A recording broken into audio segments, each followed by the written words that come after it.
Introducing the all-new Ghetto-Fabolous dehumidifier. This is that Kenmore that had the stupid electronic control board. Showing this off quickly before I do a reassembly and button up the electrical on it. But I'll show you what I've done to it. Obviously the control board is gone, but the most obvious thing is there's a different blade set here because I broke the original motor. There was no form of a wiring diagram besides the paper thing, which I didn't think of looking at. I was just looking at the motor stator, hoping that there would be a sticker on it, but that information was not provided. So I connected the high and low winding to hot and neutral, and yeah, that didn't go too well because only one of those is supposed to be hooked up to mains, not both of them simultaneously. So that motor was cooked accidentally, and the motor bracket is behind this plastic piece, and I still left a bit of the blades that would move. There's still a bit of the bearing material there, or back half of the motor in the bracket, which I didn't bother removing because that required removing this whole upper piece here. And I really don't think I'm going to go through that yet. I will when I take this thing apart and clean it. It's not too dirty yet for me to do that. So, I needed a motor. This is a motor out of a Newtone range hood vent fan thing. So, stuck this in here because it fit the opening perfectly. A little bit of overhang, but it still runs just fine. And it just screwed in with some of the case screws. I have more case screws from other dehumidifiers. I'll put that back on. That black lead I think is the low or high speed. I have to see. I'm going to actually try it with some of these different speeds, or put a speed control switch here, which I think that might be the option. Which I have the original speed control switch, but it went in this hole, and the thermostat mounts into this hole, so it has a mechanical thermostat. I mean humidistat. That is the status DEL if the thing would get full, which I'm going to leave that there because there's no reason to remove it. Also, this was the bucket full switch as you saw in the video. Absolutely destroyed. I could probably get another one of these, but the bucket I have with it, or I'm going to use with it, is the busted anyway. So I'm just going to have it set up as a constant drain. I was testing it earlier. As you can see, there is some... Oh, here's a bit of that broken lid switch material, but this will be I'll fix this up eventually so it does not the overflow. So that's all of that. We'll fire this thing up.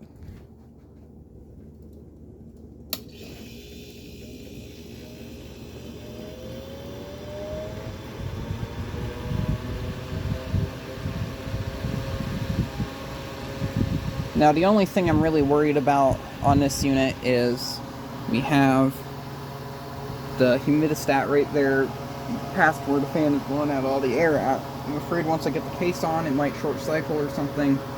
I'm not too sure. I say that, but yet all of the other dehumidifiers made before this one that used a similar design setup, those never really seem to have an issue with that. Their humidistats are kind of crap, but yeah, whatever. There's the Newtone fan motor.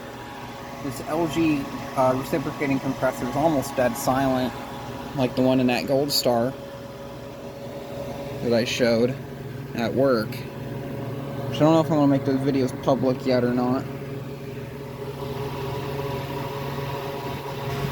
I'm going to blow this off with compressed air, get all this loose dust off. The coil's clean because it had a filter on it.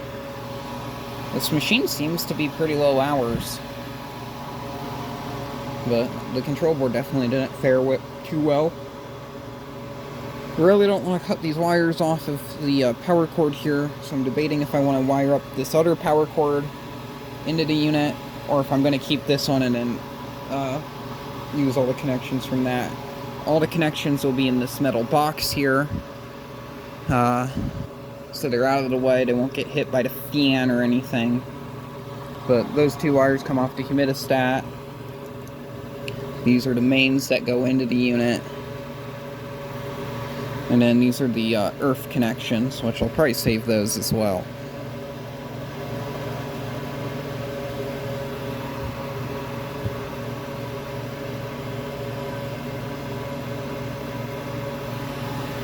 Seems to be running a lot better, but I'll make a more proper video of this once I get the case back on and it running properly. I'm going to let this run for a bit so we can see some condensate drippage. I think that's from the previous test, but we'll be back shortly.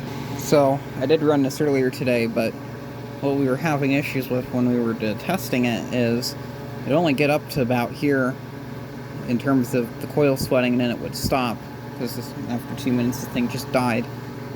So now we have sweat on the top coil. More dust I have to remove. And obviously on the bottom, the coil will probably be wet soon and start producing condensate. As you can already see, the bottom half is wet. The top is still getting there. The return line is certainly cold though. So once it gets back to the compressor, it'll start working properly.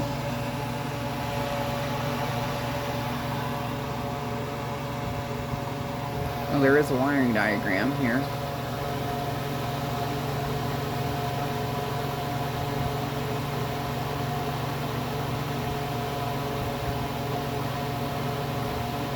Orange is common on that motor, okay. I don't know how I'm missing these stickers. That's the stupidest thing ever. I guess I'm very stupid. Maybe I'm not stupid because I actually decided to fix this instead of scrap this. I don't know, you ask me. It's also really dry in here. About 35%. That's probably the driest it's been here in a while. I've been using that frigid air thing over there.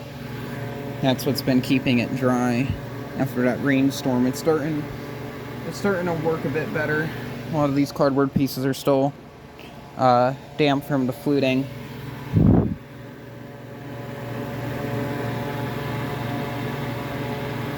That's looking pretty good. Also, I think I'm going to tighten up these zip ties that are here on the cap tube. It doesn't seem to be rattling or anything, but I'm going to check it anyway just to make sure.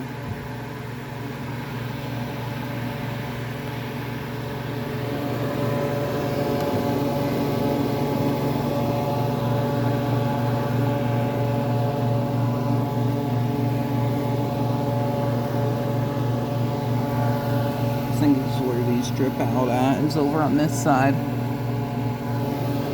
I think it's good enough. We know that it works. I want to make another video of this once I get this thing buttoned back up so you can see how this thing runs. I'm going to make sure it doesn't run too hot or anything else, but pushing out plenty of warm air out this, so it is definitely working.